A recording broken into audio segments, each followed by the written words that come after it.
Seluruh jamaah salat Id yang dirahmati Allah, Khatib tidak bosan-bosannya mengajak kepada kita semua, marilah kita senantiasa bersama-sama untuk meningkatkan kualitas iman dan takwa kita kepada Allah Subhanahu wa taala, yaitu dengan jalan melaksanakan segala perintah Allah dengan benar-benar serta meninggalkan segala larangannya secara istiqomah.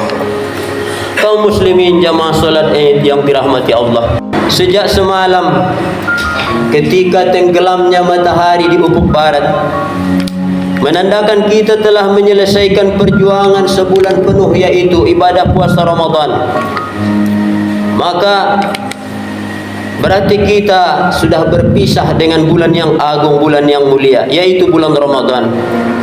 Tentu ada rasa sedih berpisahnya kita dengan Ramadan, namun di sisi lain ada kegembiraan bahwa kemenangan telah kita raih.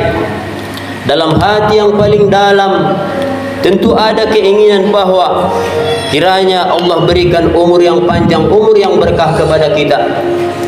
Kembali kita diperjumpakan Allah dengan Ramadan yang akan datang, dan kita berharap Allah berikan petunjuk kepada kita, lebih baik lagi kita di sisa umur kita untuk melaksanakan amal ibadah apa yang menjadi perintah Allah Rabbul Jalil. Ya Allah, ya Rahman, ya Rahim, berikan kami umur yang panjang, umur yang berkah, sehingga kami dapat bertemu kembali dengan Ramadan di tahun mendatang. Amin ya Rabbal Alamin. Allahu Akbar, Allahu Akbar, Allahu Akbar, walillahil hamd. Kaum muslimin jamaah salat Id yang dirahmati Allah, maka di hari yang agung, di hari yang mulia ini, beruntunglah bagi kita yang tahun ini dapat kembali berkumpul kita dengan sanak saudara kita. Di pagi hari ini kita dapat bersama-sama salat Id, kita bisa berangkat bersama-sama mendengarkan khutbah Idul Fitri, lalu pulang ke rumah nantinya. Insya Allah kita dapat bersalam-salaman dengan keluarga, dengan jiran tetangga, berpelukan, bermohon maaf, memohon ampun atas khilaf dan salah yang pernah kita perbuat sengaja atau tidak di tahun-tahun yang lewat. Allahu Akbar, Allahu Akbar, Allahu Akbar, walillahil hamd. Di hari ini pula mengingatkan bahwa hari raya adalah momen di mana kita hendak saling bermaaf-maafan antara satu dengan yang lainnya. Bukankah ini salah satu tujuan daripada ibadah ataupun saum Ramadan yang kita laksanakan? Jelas di dalam Al-Quran Allah nyatakan, Bismillahirrahmanirrahim, Ya ayyuhalladzina amanu kutiba alaikumussyam kama kutiba alal ladzina min qablikum la'allakum tattaqun. Wahai orang-orang yang beriman, diwajibkan atas kamu berpuasa sebagaimana diwajibkan atas orang-orang sebelum kamu, supaya kamu bertakwa. Tujuan akhir daripada puasa adalah yaitu membentuk pribadi yang bertakwa. Lalu bagaimanakah orang-orang yang bertakwa tersebut? Salah satu ciri mereka yang bertakwa adalah yaitu orang yang mau meminta maaf dan mau memaafkan orang lain. Allahu Akbar, Allahu Akbar, Allahu Akbar, walillahil hamd. Maka di pagi hari yang berbahagia ini jamaah sekalian, hendaknya lah yang suami istri bermaaf-maafan. Seorang istri ambillah tangan suaminya di hari yang mulia ini, di hari yang baik ini. Maka mohon maaflah kepada suami atas segala khilaf dan dosa. Lebih-lebih hari ini pula para jamaah sekalian, adalah kita yang masih mempunyai orang tua, yang masih mempunyai ayah dan ibu. Maka selesai solat kita, yaitu solat sunnah Idul Fitri yang berbahagia ini, silahkan pulang kita ke rumah. Yang pertama kita salami adalah orang tua kita nantinya. Jabatlah tangan ayah kita, jabatlah tangan ibunda kita, ciumlah tangannya, mohon ampun, mohon maaf atas segala kesalahan. Allahu Akbar, Allahu Akbar, Allahu Akbar, walillahil hamd. Jamaah sekalian, tak sadarkah kita ketika kita masih kecil dulunya, ketika kita masih kanak-kanak, ibu kita paling banyak berbohong, berdusta karena kita makan hanya tinggal sedikit mungkin makanan. Di saat itu ibu kita berbohong, nah makanlah makanan ini, ibu sudah kenyang. makanlah daging ini nak, ibu sudah tidak mau daging. Nak, makanlah telur ini, ibu sudah tidak mau telur. Begitulah pengorbanan seorang ibu. Bahkan ketika masih kecil, kita ini seekor nyamuk pun tidak rela ibunda kita menggigit kita. Ia tidak ikhlas apabila kita itu digigit nyamuk. Allahu Akbar, Allahu Akbar, Allahu Akbar, walillahil hamd. Masa berputar, waktu berjalan. Mereka berdua, orang tua kita menjadi tua, kita telah berkeluarga pula. Bagaimana sikap kita terhadap ibunda kita, terhadap ayah kita saat ini? Sudahkah kita membuat yang terbaik untuk mereka di hari tua mereka ini? Kaum muslimin jamaah salat Id rahimakumullah, janganlah kita menjadi anak yang menyusahkan hidup mereka. Maka sungguh kita betul-betul telah membuat diri mereka tak pernah merasa bahagia di dalam hidupnya.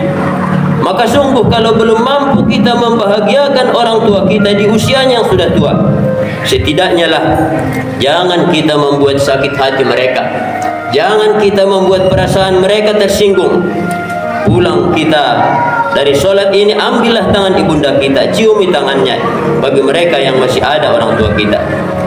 Jika sudah tidak ada lagi, saat itulah kita akan mendapatkan penyesalan yang dalam. Kenapa? Saat hidup mereka masih ada, kita mungkin ada menyia-nyiakan mereka. Allahu Akbar, Allahu Akbar, Allahu Akbar, walillahil hamd. Kaum muslimin muslimat jamaah salat Id rahimakumullah, pernah suatu ketika datang seorang pemuda kepada Rasul sallallahu alaihi wasallam. Beliau berkata, "Ya Rasulullah, saya ini ikut berjihad. Saya ingin ikut berjihad, ikut berperang untuk membela agama Allah." Rasul sallallahu alaihi wasallam bertanya kepada pemuda itu, "Hal laka min ummi?" Apakah kamu itu masih mempunyai ibu, wahai pemuda? Kata Rasulullah. "Naam ya Rasulullah, benar, saya masih mempunyai ibu," kata pemuda tersebut. Apa kata Rasulullah? "Faljamha fa innal jannata tahta rijalaiha."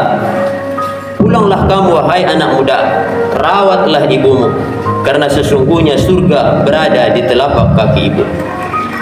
Kaum muslimin jamaah salat Id rahimakumullah, padahal di dalam berjihad, karena jihad adalah amal yang tinggi, salah satunya amal yang tinggi yang akan didapati oleh pahalanya dari setiap kaum muslimin.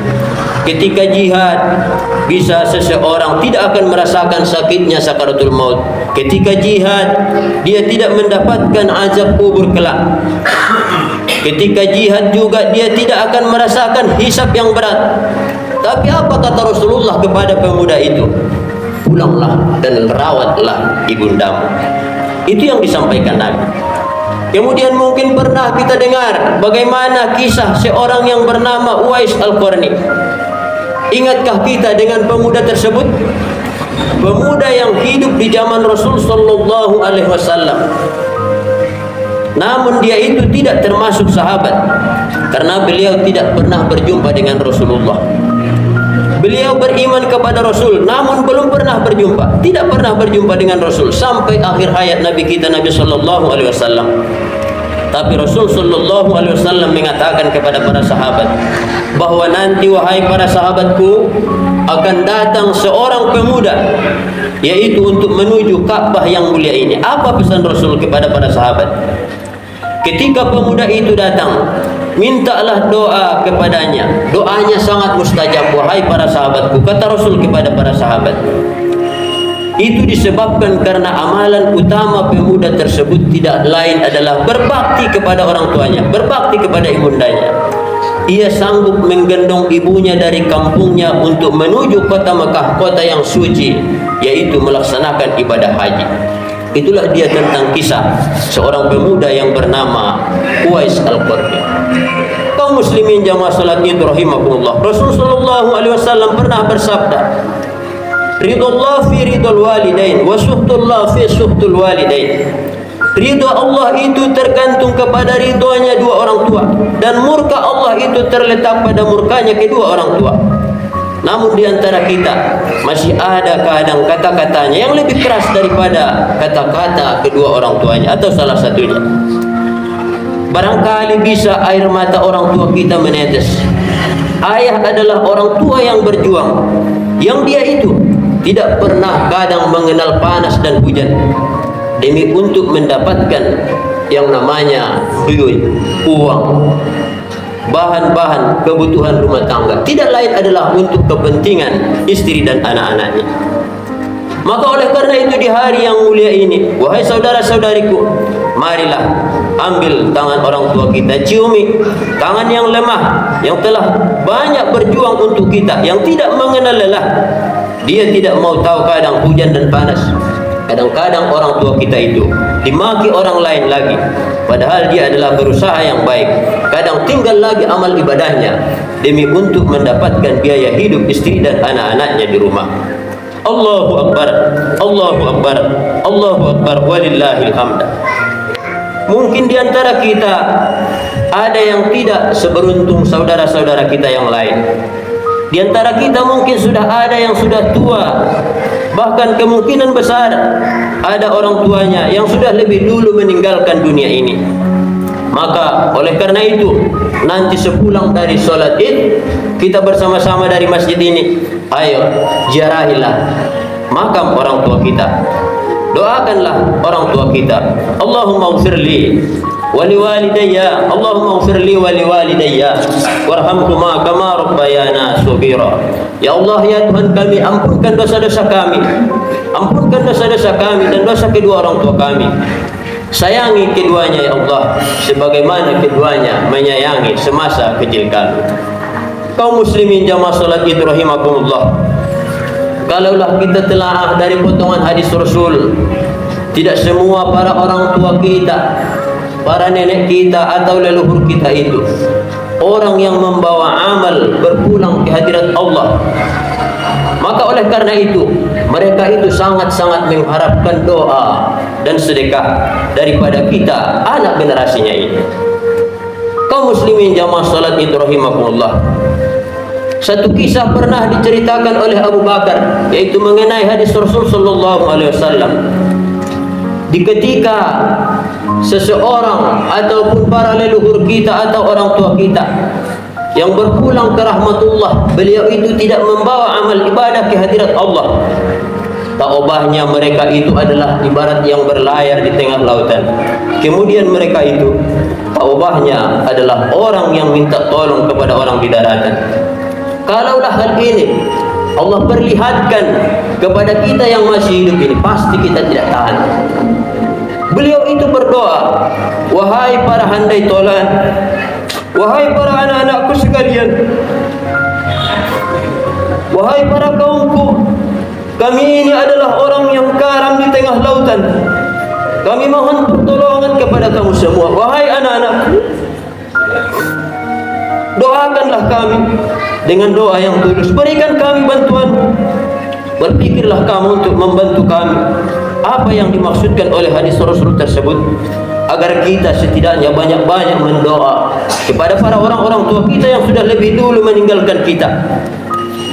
Senantiasalah kita ada bersedekah yang kita niatkan, mudah-mudahan Allah sampaikan pahalanya untuk mereka. Mereka sangat-sangat mengharapkan doa dari kita. Tidak ada rezeki yang terbaik untuk orang tua kita jika anak-anaknya itu masih berada hidup di muka bumi Allah Ta'ala ini, selain daripada rajin anak-anaknya memanjatkan doa kepadanya. Maka oleh karena itu, jangan lupa di setiap salat kita, doakanlah ayah dan bunda kita, doakanlah mereka. Mereka itu senantiasa yang sudah di alam kubur, tidak ada yang dapat mereka perbuat selain daripada mengharapkan doa dan sedekah daripada anak-anak cucunya yang masih ada ditinggalkannya di muka bumi Allah Ta'ala. Allahu Akbar, Allahu Akbar, Allahu Akbar, walillahil hamd. Kemudian kita ketahui bersama, hari ini adalah hari raya Idul Fitri. Marilah kita saling bermaaf-maafan antara yang satu dengan yang lain, antara kakak dengan adiknya, antara anak-anak dan orang tua, antara keponakan dengan paman ataupun bibinya, antara menantu dan mertua. Ingatlah wahai saudara-saudaraku para menantu, mertuamu itu sebenarnya adalah orang tuamu juga. Maka oleh karena itu, bagaimana baktimu kepada orang tuamu, seperti itulah maunya baktimu, yaitu kepada mertuamu. Maka bermaaf-maafanlah, karena sesungguhnya dengan kita memaafkan dan saling memaafkan akan berguguranlah dosa di antara kita. Firman Allah di dalam Al-Quran, Bismillahirrahmanirrahim, alladzina yunfikuna fis sarra'i wad dharra wal kadhibina al ghaiza wal 'afina 'anil nas wallahu yuhibbul muhsinin. Yaitu orang-orang yang selalu berimpak dengan baik di waktu lapang ataupun sempit, orang-orang yang mengendalikan kemurkaan Allah, dan orang-orang yang memaafkan kesalahan orang lain. Allah mencintai orang-orang yang berbuat kebaikan tersebut. Quran Surah Al-Imran ayat 134. Kaum muslimin jamaah salat Idul Fitri yang dirahmati Allah, akhirnya dari khutbah Idul Fitri ini, bagi saudara-saudara aku sekalian yang tidak sempat pulang untuk ke kampung halamannya, setidaknya teleponlah kedua orang tua kita, yaitu dengan saudara-saudara kita, dan bermaaf-maafanlah jika di bulan Syawal ini sempat kita pulang ke kampung halaman. Temuilah orang tua kita, temuilah saudara-saudara kita. Mereka tidak berharap dari hartamu, mereka itu hanya rindu apalagi ayah dan ibu kita. Mereka tidak pernah singgah, tidak pernah sirna dari hati mereka, yaitu bagaimana agar anak-anaknya itu menjadi orang yang baik. Meskipun anak-anaknya sudah menjadi orang tua, anak-anaknya sudah mempunyai cucu, mereka selalu merindukan anak-anaknya. Sementara kita sebagai anak, terkadang rasa rindu kepada orang tua kita telah terkikis karena adanya urusan-urusan yang menyibukkan kita. Bisa jadi karena adanya suami kita, adanya istri kita, adanya anak-anak kita. Kadang kita menjadi lupa kepada orang tua kita. Kaum muslimin jamaah salat Id rahimakumullah, mudah-mudahan Allah Subhanahu wa taala mengampunkan segala dosa-dosa kita, dosa kita yang lalu-lalu, yang sengaja ataupun tidak. Mudah-mudahan itu semua Allah mengampuninya, dan kita tergolong hamba-hamba Allah yang bertakwa, sehingga kita bisa menjadi hamba-hamba Allah yang benar-benar mendapatkan keberuntungan yang bukan hanya di dunia ini, tetapi sekaligus keberuntungan dunia dan akhirat. Amin amin ya rabbal alamin. Demikian uraian khutbah ini, semoga bermanfaat. Taqabbalallahu minni wa minkum, minal aidin wal faidin. Mohon maaf lahir dan batin kepada kita semua. Selamat Hari Raya Idul Fitri 1447 Hijriah. Aqulu qawli hadza wa astaghfirullahal azim li wa lakum wa lisairil muslimin wal muslimat wal mu'minin wal mu'minat. Astaghfiruhu innahu huwal ghafurur rahim.